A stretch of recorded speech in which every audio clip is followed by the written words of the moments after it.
Ela viveu um pesadelo. Por favor, me leva para a loja porque a moça ligou e o Marcelo ele levou um tiro dos assaltantes. Esperando um milagre.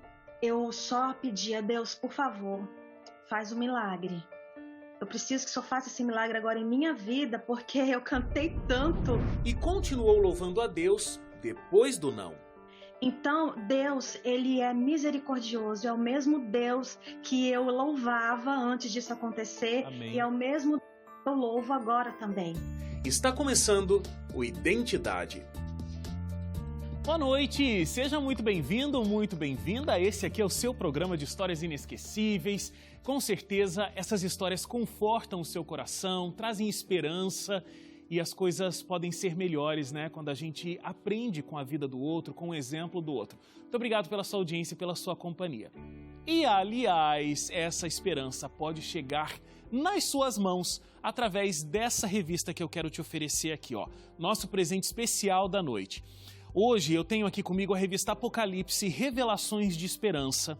E é aquela história, né? Embora muitas pessoas tenham medo do livro do Apocalipse, pensam que é um livro que tem coisas terríveis. Com as 21 lições que você vai encontrar aqui, você vai entender que Apocalipse significa esperança, tá? É a revelação de Deus. Isso vai mudar a sua vida. Talvez você ainda não aceitou a Jesus porque você não entende a linda mensagem de esperança que o Apocalipse tem para trazer para você. Se você está precisando dessa esperança, pode ligar. 0 Operadora 12 21 27 3121. 0 Operadora 12 21 27 3121. Liga no horário comercial, tá? Sempre digo isso, é mais fácil. Ou você pode mandar uma mensagem para 12 98244 0077. 12 98244 0077. Você diz que viu a revista Apocalipse Revelações de Esperança aqui no Identidade e quer receber gratuitamente aí na sua casa. É simples, rápido e ela é totalmente sua, presente dos Anjos da Esperança. Essa noite você vai conhecer a história da Fernanda Bahia. Fernanda, ela vive o Ministério da Música para honrar e glorificar o nome de Deus há anos. Ela não deixou de louvar o nome de Deus, mesmo quando ela perdeu o esposo assassinado. Depois de passar 3 anos e meio em turnê, Fernanda descobriu que estava grávida. Então ela e o esposo deram uma pausa nas viagens longas para ficarem mais perto da família. Ainda assim, o ministério continuava e eles já estavam com 2 filhas e uma loja para ajudar no sustento de casa. Em uma viagem que fez sozinha, Fernanda ficou muito chateada por perder o voo de volta para casa. No dia seguinte, quando chegou na cidade onde morava, recebeu a triste notícia de que a loja tinha sido assaltada à mão armada e o esposo estava ferido. Fernanda pediu por um milagre e mesmo que seu ministério fosse falar do cuidado de Deus, ela não recebeu a bênção que rogou e ficou viúva. Foram momentos muito difíceis para ela e para a família, mas Deus nunca deixou de sustentá-la. Fernanda nunca deixou de cantar sobre a bondade desse Deus. Como isso é possível? Você vai saber todos os detalhes dessa história daqui a pouco. O Identidade volta em 30 segundos. Não saia daí.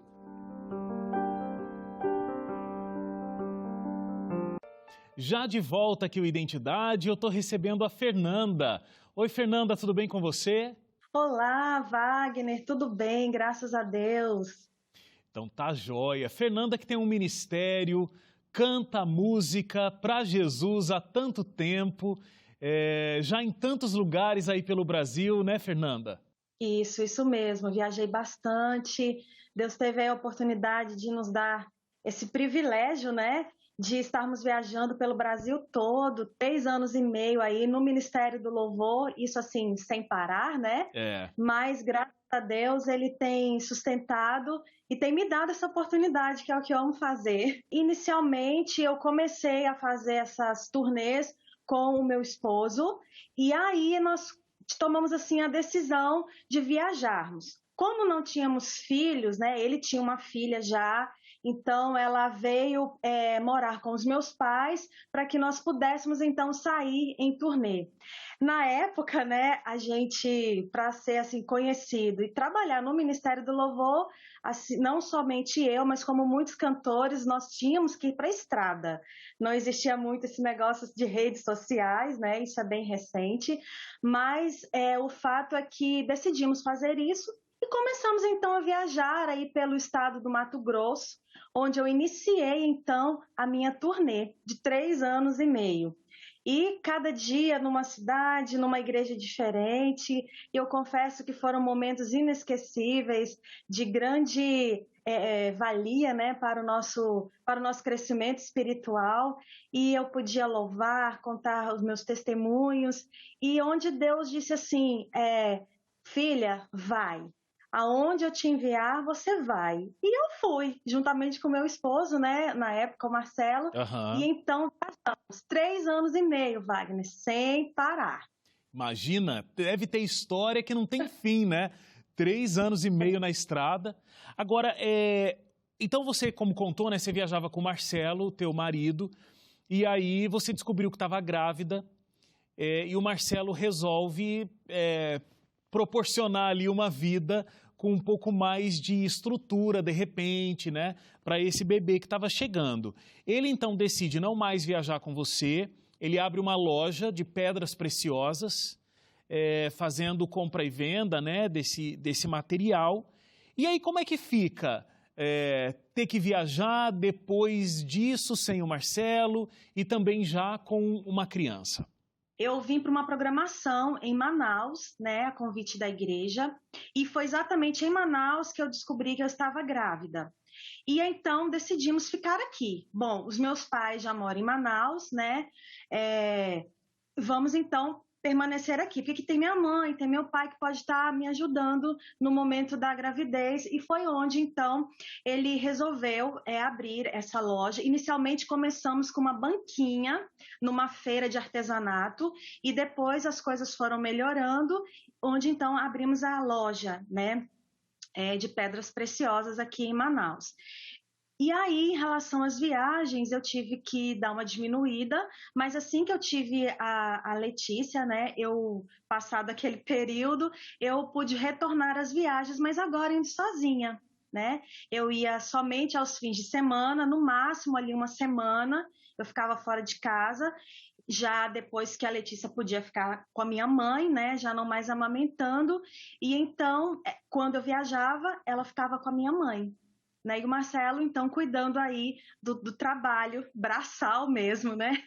Sim. Agora, eu imagino, Fernanda, de como era mais difícil, né? Ter que ficar um tempo longe e agora, né, não tinha nem o Marcelo, teu marido, junto com você, então, né, 3 anos e meio na estrada, mas você e seu marido, estava tudo certo. Agora não tem, e ainda tinha o sentimento da mãe que estava deixando um filho pequeno em casa, né? Uma menina pequena em casa. E aí eu imagino o teu sofrimento, inclusive, nessa história que eu vou contar agora, de uma viagem que você fez para o Maranhão, e na hora de pegar o voo de volta para casa, de volta para Manaus, onde você fixou a sua residência, você chega atrasada no aeroporto e perde o voo.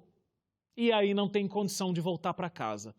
E aí aquela frustração, poxa, tantos dias na estrada e agora eu não vou conseguir chegar em casa no tempo planejado e tudo mais. E você volta, inclusive avisa, né, o Marcelo que perdeu o voo, e vocês têm uma conversa pelo telefone que é muito forte, né? Conta para mim como foi essa conversa. Falei, olha, perdi o avião, mas amanhã cedo, tudo dando certo, eu vou estar em casa. E era engraçado que nessas conversas que nós tínhamos durante esse período que eu estava viajando, ele falava para mim coisas assim interessantes que só depois eu consegui compreender. Ele falava, olha, Fefe, eu estou sentindo assim uma paz tão grande, eu tenho conversado com Deus, sabe, pedindo assim que Deus me ajude, e eu estou sentindo essa paz, né? Eu estou conseguindo ouvir a voz de Deus.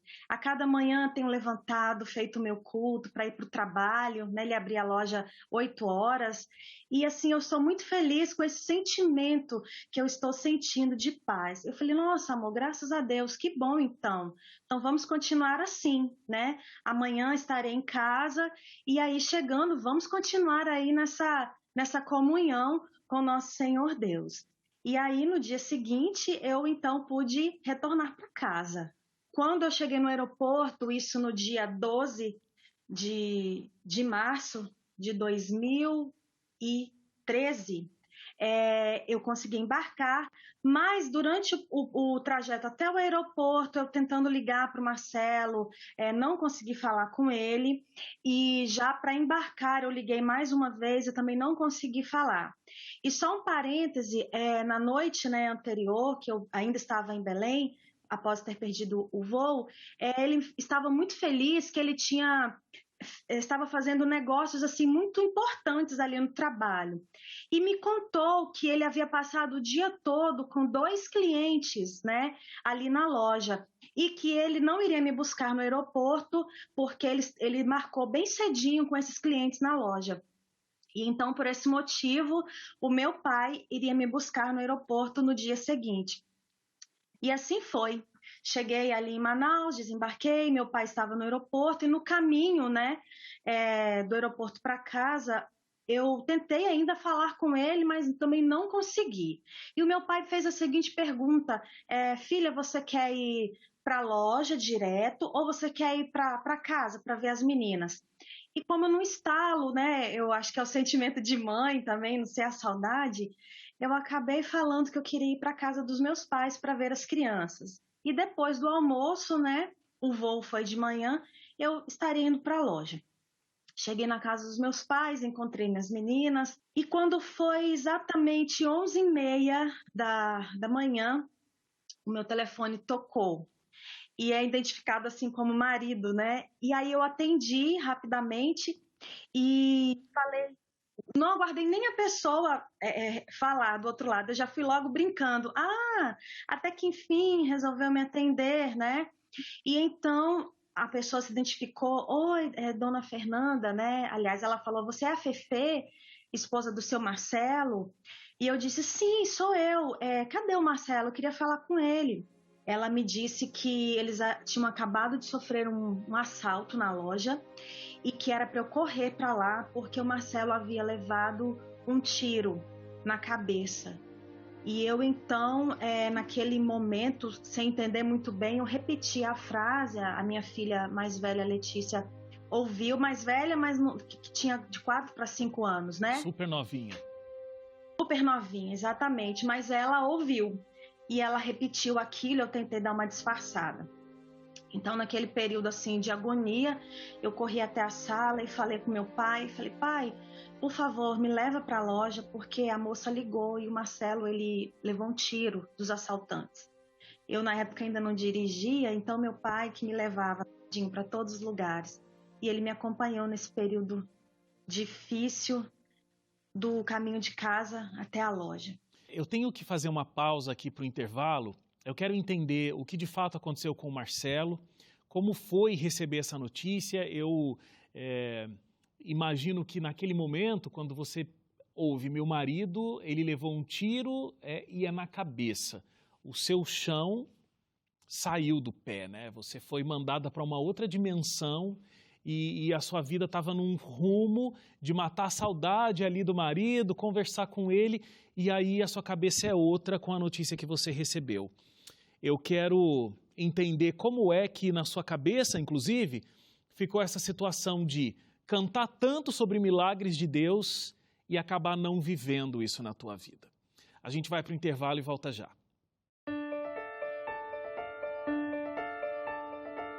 De volta aqui o Identidade, a gente está conversando hoje com a Fernanda e a gente está contando essa história que não é nem um pouco fácil, inclusive imagino de você reviver aqui essa história para poder me contar, né, Fernanda?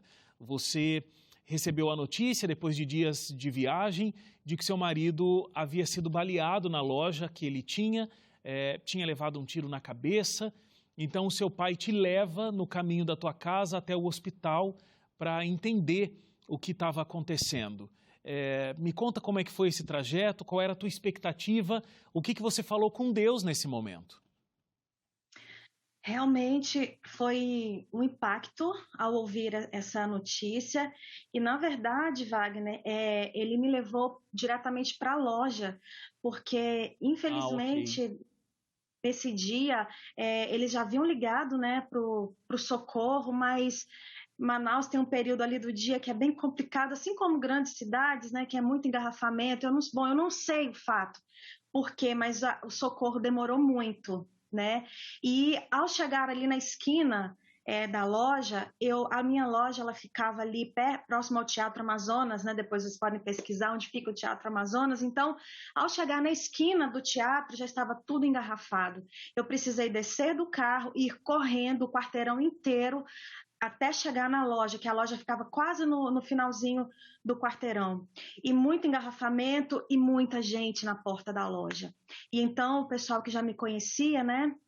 Olha, deixa ela passar, a esposa dele.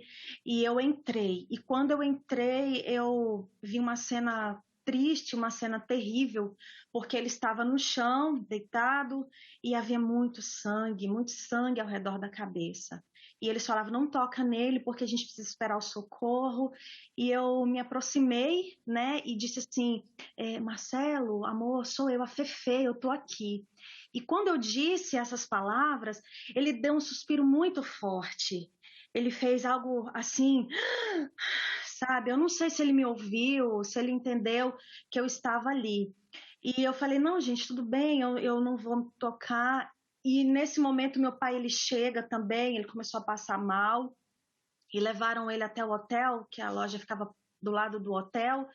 E então ali deram pra gente uma água com açúcar e eu retornei para dentro da loja até que o socorro chegasse. E a ambulância chegou e um amigo me acompanhou dentro da ambulância e eu realmente eu só pedi a Deus, por favor, faz um milagre. Eu preciso que o Senhor faça esse milagre agora em minha vida, porque eu cantei tanto, eu falei tanto que Deus pode abrir um caminho, que Deus pode fazer milagres, eu posso crer em tuas promessas. Senhor Deus, por favor, faz um milagre, não deixe Marcelo morrer. E fomos então até o hospital e ali fizeram os atendimentos na ambulância, no hospital, e o levaram para outro hospital que era de traumatismo. O sangue não parava de jorrar. E eu pedia para a enfermeira ali, para o socorrista, por favor, faz alguma coisa, mas não tinha muito o que fazer. Ao chegarmos então no hospital, fizeram ali os atendimentos, né? Nesse momento meu irmão já tinha chegado ali para me acompanhar. Nisso eu não sei nem mais onde estava o meu pai, porque eu deixei ele ali na loja, eu não sei nem como até hoje que meu pai chegou em casa, mas eu acredito que Deus conduziu. E ali no hospital, eles o levaram para fazer a tomografia. O tiro havia pegado no final do crânio e no início da coluna. E ao fazer a tomografia, então, o meu irmão sai ali de dentro do hospital, eu estava na recepção, e me informa que ele tinha tido a morte cerebral e que o coração estava batendo bem lentamente. Só que ao ouvir essas palavras, eu ouvia, mas eu não entendia, eu não queria aceitar, né? Não, mas se o coração está batendo, Ele está Deus ainda vivo. pode. Está vivo, exatamente. O coração está batendo, ainda mesmo que seja pouquinho, ele está vivo. E então, alguns minutos depois, o médico avisa que o coração dele também havia parado de bater. E aí começam então os questionamentos, né? Aquele desespero. É um desespero que dá mesmo por sermos humanos, por não Claro. aceitar a morte, né? Mas como é que Mas fica isso que você mesma disse, né? Poxa, você cantou sobre tantos milagres, tantos testemunhos, porque as pessoas ouviram as tuas músicas e agora quando você pediu para que Deus fizesse um milagre, esse milagre não acontece. É como se o sentimento a gente sabe que não é isso, mas o sentimento é de não ter a oração respondida. isso, exatamente. É isso aí, é o ponto. Deus não ouviu a minha oração. Eu pedi, eu clamei, eu implorei, eu chorei, mas Deus não ouviu a minha oração. E agora vem todo aquele processo de velório, de enterro, aceitar o que estava acontecendo, porque agora ficou eu e as minhas 2 filhas pequenininhas para eu poder cuidar, né? O trabalho eu ajudava na loja, já tinha entendido algumas coisas, mas não era assim o que eu gostava de fazer, porque eu gostava de fazer era cantar, era o ministério da música, né? Mas eu estava ali, porque quando eu não estava cantando, eu precisava estar ali ajudando. Mas tudo o que aconteceu foi um aprendizado. E eu me recordo essa cena que 2 semanas antes eu estava no shopping escolhendo uma camisa e uma calça para ele, estava precisando. E ali algumas pessoas da igreja me acompanharam, pastor, sua esposa, 2 amigos em especial. E agora eu estava, sabe aonde, Wagner? Eu estava numa funerária olhando um caixão. Ô, Fernanda, e foi um sofrimento muito intenso, né? Você questionou a Deus, mas as respostas começaram a vir. Como, por exemplo, você ter a certeza de que ainda bem que você perdeu esse voo, senão talvez você estaria lá na loja e aí as suas filhas não perderiam apenas o pai, mas perderiam também a mãe. Foi uma longa jornada para você conseguir se curar dessa dor. Você passou por terapia, passou por muita ajuda espiritual. Você achava que nunca mais Deus conseguiria reconstruir a tua vida amorosa, inclusive, dado o relacionamento tão bonito que você tinha com o teu marido naquela época. Mas isso passou, você conseguiu se recuperar depois de um tempo. Hoje você, né, se casou novamente, foi mãe de novo, então teve inclusive a sua família reconstruída. E o mais bonito é que em pouco tempo você já estava cantando de novo. Sinal de que você entendeu que esse mundo, o pecado faz parte da nossa vida, a dor vem, mas Deus nos ajuda a superar. Como você vê Deus hoje? E como você vê Ele te pegando pela mão e passando por todo esse momento de dor e de luta e te trazendo para esse momento que você está vivendo hoje? Eu vejo Deus, um Deus maravilhoso.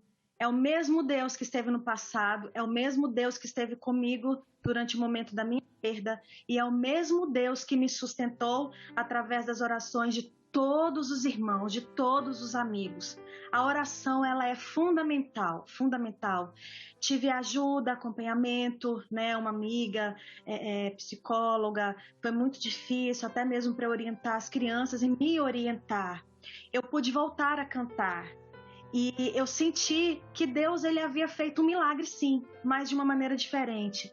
Porque eu entendi que todas aquelas conversas que eu havia tido com o Marcelo durante aquele período da viagem, me mostrou hoje, na época, e me mostra hoje que Deus o estava preparando.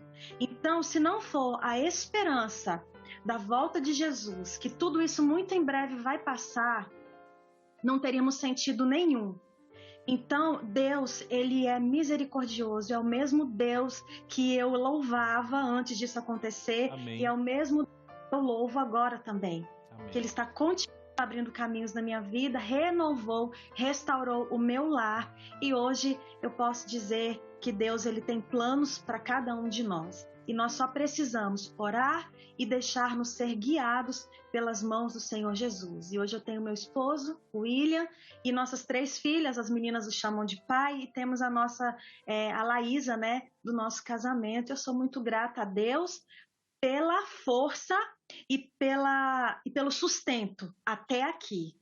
Amém, amém. Eu acho que é muito forte e necessária essa mensagem que você tem de que se não é pela esperança que a gente tem em Deus e no conforto que Ele pode nos dar, o que seria da gente? E tantas pessoas nesse período perderam pessoas tão queridas, né? A gente tem o mundo de cabeça para baixo por causa dessa pandemia e é o mundo, não é o Brasil. Então, como a gente mais do que nunca precisa entender que Deus está cuidando, Deus está zelando e, acima de tudo, Deus pode nos dar a esperança. Fernanda, muito obrigado por compartilhar a sua história. Que Deus continue abençoando o seu ministério como cantora, mas principalmente continue abençoando a família que você conseguiu reconstruir e busca a felicidade acima de tudo ao lado de Deus. Muito obrigado e bênçãos do céu para você. Amém. Eu que agradeço, que Deus abençoe todos vocês. Muito obrigado pela oportunidade e eu sempre digo, a Novo Tempo é uma bênção. Amém. E tem mudado a vida de muitas pessoas, para a honra e glória de Deus. Amém. Obrigado a você também que ficou com a gente até agora. A gente se encontra amanhã às 11h30 da noite. Até lá. Tchau, tchau.